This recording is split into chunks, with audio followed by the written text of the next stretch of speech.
নবী সাল্লাল্লাহু আলাইহি সাল্লাম আবু তালেবকে কালেমা পড়াবার জন্য কি পরিমাণ কাঁদছে, চেষ্টা করছে। শেষ মুহূর্তে বলছে, চাচা চাচা কালেমাটা পড়েন না চাচা। বলছে না, মানুষের কাছে বেইজ্জতি হব, পড়বো না, মানুষ লজ্জা দিবে। আল্লাহ নবী সাল্লাল্লাহু আলাইহি সাল্লাম বলছে, কানে কানে বলেন, আমি কাউকে শোনাবো না, আমি শুধু হাসরের মাঠে বলবো, মৃত্যু পর্যন্ত চাচা ওয়াদা দিলাম জগৎবাসীকে শোনাবো না আপনি ঈমান আনছিলেন, কানে কানে কন।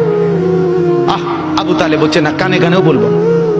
এবার নবী বলে চোখের পানি ফেলতে ফেলতে, চাচা এমনও কইতেন না তো, ঠিক আছে চাচা আমি কালেমাটা পড়ি, আপনি শুধু ঠোঁটটা নাড়েন, আপনি শুধু ঠোঁটটা নাড়বেন, আমি হাসরের দিন বলবো মাওলা আমার চাচা কালেমা পড়ছিল এজন্য ঠোঁট নাড়ছে, এর সুযোগ দেন। চাচা বলছে না না না, আমি ঠোঁটও নাড়বো না। আল্লাহ নবী তখন অঝরে কাঁদতেছিলেন আর চোখের পানি ফেলে বললেন, চাচা আপনি জাহান্নামের আগুনে জ্বলবেন, আমি সইব কেমন? আবু তালেব নাফরমান তখন কি বলছে জানেন? আন্নারু খায়রুম মিনাল আর। মুহাম্মদ, মানুষের কাছে লজ্জা পাওয়ার চাইতে আগুনে জ্বলা অনেক ভালো। বাপ, নিজেদের জিন্দেগিতে একবার ভাইবা দেখেন, আমিও ভাবি আপনিও ভাবেন এমন আচরণ আমার মধ্যে আছে কিনা। 3 দিন ধরে যে বাড়িতে মেয়ের বিয়েতে ছেলের বিয়েতে যে ডেকসেট বাজাইলেন, কারে খুশি করার জন্য? হ্যাঁ, 1 লক্ষ টাকার গেট, এরপরে গায়ে হলুদের এই নগ্ন অনুষ্ঠান কার জন্য করলেন? বেড়া বেড়ি সব যুবক যুবতী সব একই মাইক্রো প্রাইভেট কারের ভিতরে যাতাযাতি করে বহাইয়া একখান থেকে একখানে নিলেন, কার জন্য? পুরা প্যান্ডেলের ভিতরে একসাথে বেড়া বেড়ি একত্রে খায়, নাচে, গায়, ফুর্তি করে, কার জন্য? শুধু সমাজ, সোসাইটি, পরিবেশ, সোসাইটি মেনটেন করছেন, সমাজ মেনটেন করছেন। ছেলেরা চাইছে, মেয়েরা চাইছে, বাচ্চারা চাইছে, এতে হেতে চাইছে, তো মালিক তিনি কি চাইছিল? ওনার কথা মনে হয় নাই?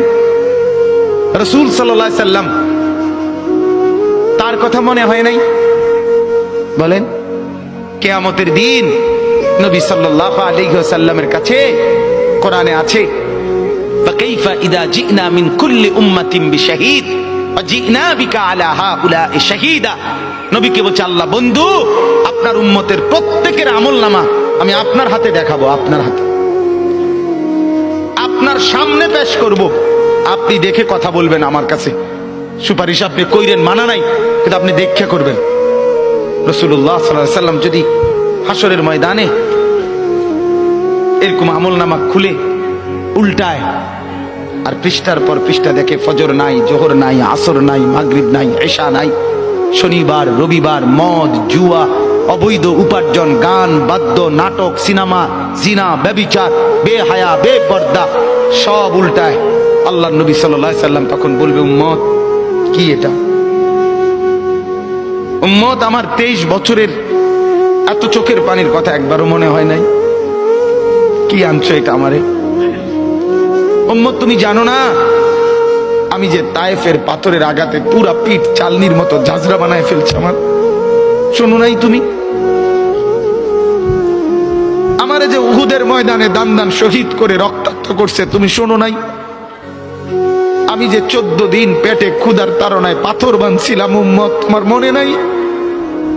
একবারও শোনো নাই আমার ক্ষুধার কষ্ট, আমার পিঠের ব্যথা, আমার দাঁতের ব্যথা, আমার কাঁধে 2টা কড়া ঢুকে গেছে? উম্মত, আমার ঘরে 3 মাস আল্লাহর নবীর স্ত্রী আয়েশা বলছে, আল্লাহর কসম উম্মত, নবীর স্ত্রী বলছে 3 মাস 3টা চাঁদ উঠছে ডুবছে, রাআইনা হিলালান সুম্মা হিলালান সুম্মা হিলালান, 3 চাঁদ 3 মাসে নবীর 9 জন বিবির কারো ঘরে আম্মা জান আয়েশা বলে 1 ফোঁটা চুলায় আগুন জ্বলে নাই। মা আওকাদাত ফি আবিয়াতে রাসূলিল্লাহ নারুন, নবীর একজন বিবির ঘরেও আগুন জ্বলে নাই।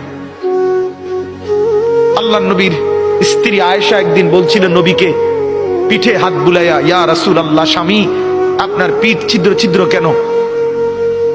পুরা পিঠ চালনির মতো ছিদ্র ছিদ্র কেন? আপনার কি ছোটবেলায় বসন্ত রোগ হয়েছিল, গোটা হয়েছিল। আল্লাহর নবী চোখের পানি ফেলে বলছে, আয়েশা তুমি জানো না আমার এই পবিত্র দেহে তো কোনোদিন মশাও বসে না, মাছিও বসে না, পোকা বসবে কেমনে? আমার পবিত্র দেহে তো হাঁটলে মেশকের গ্রান বের হয়, আমার পেশাব পায়খানাও তো কোনোদিন জমিনের উপরে 1 সেকেন্ড থাকে না, মাটি ফাঁক করে ভেতরে নিয়ে যায়, সেই আমার গায়ে গোটা হবে কেন? আয়েশা এগুলো আমার তায়েফের পাথরের আঘাতের রক্তের দাগ।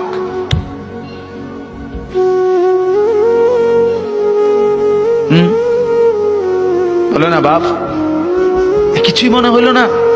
এভাবে ভুলে গেলেন, ভুলে গেলেন? রাসূলুল্লাহ সাল্লাল্লাহু আলাইহি সাল্লামকে একবারও মনে হলো না?